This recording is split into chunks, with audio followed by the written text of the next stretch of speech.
শেখ হাসিনা পতনের ৩ দিন পর বাংলাদেশে অন্তর্বর্তীকালীন নেতা হিসেবে দায়িত্ব নেন ডক্টর মোহাম্মদ ইউনূস। ১৪০০ এর বেশি মানুষের প্রাণহানির পর এক রক্তাক্ত ও ক্ষতবিক্ষত রাষ্ট্রকে স্থিতিশীল করার চ্যালেঞ্জ ছিল তার সামনে। সে দায়িত্ব কি তিনি পালন করতে পেরেছেন? বাংলাদেশি বা কিভাবে মনে রাখবে তাকে? এক রিপোর্টে এই প্রশ্নের জবাব খুঁজেছে আল জাজিরা। অভ্যুত্থানে নেতৃত্ব দেওয়া ছাত্র নেতাদের কাছে ইউনূসের আন্তর্জাতিক খ্যাতি এবং দেশের সুশীল সমাজের নেতা হিসেবে তার গ্রহণযোগ্যতা ছিল অত্যন্ত গুরুত্বপূর্ণ। জুলাই অভ্যুত্থানের অন্যতম নেতা নাহিদ ইসলাম বলেন, সেই মুহূর্তে তাদের এমন একজন সরকারকে দরকার ছিল যিনি সবার কাছে গ্রহণযোগ্য হবেন। বিকল্প নিয়ে আলোচনার সময় তারা ইউনূস ছাড়া আর কাউকে খুঁজে পায়নি। শোনা যায় ইউনূস শুরুতে দ্বিধাগ্রস্ত ছিলেন এবং নিজেকে রাজনৈতিক ব্যক্তি নন বলে দাবি করেছিলেন, কিন্তু রাষ্ট্রবিজ্ঞানী আলী রিয়াজের মতে আন্দোলন এবং মৃত্যুর সংখ্যা বিবেচনায় তিনি একটি দায়ের জায়গা থেকে এগিয়ে আসেন।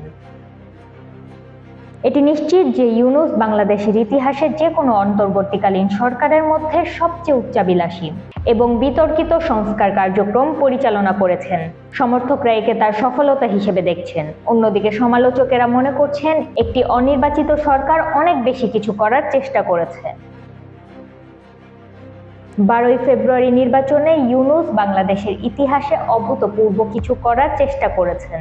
গুরুত্বপূর্ণ সংস্কার প্রস্তাবগুলোর ওপর গণভোটের আয়োজন করা হয়েছে। বাংলাদেশ যখন ভেঙে পড়তে পারত তখন ডক্টর ইউনূস নেতৃত্ব দিয়েছেন। তিনি চলে যাওয়ার পর সেটা কতটুকু টিকে থাকে ইতিহাস তা দিয়েই তাকে বিচার করবেন। তবে সানজিদা খান দীপ্তির মতে অনেকের কাছে ইউনূস আশার আলো হিসেবে থাকবেন। তার ১৭ বছর বয়সী ছেলে আনাস জুলাই আন্দোলনে পুলিশের গুলিতে নিহত হয়েছিল। দীপ্তি ইউনূসের প্রতি কৃতজ্ঞতা জানিয়ে বলেন, অন্ধের দেশে আয়নার কোনো দাম নেই। একা একজন মানুষ এত অল্প সময়ে কত কাজ শেষ করতে পারেন। মানিয়া সাদিয়া, RTNN।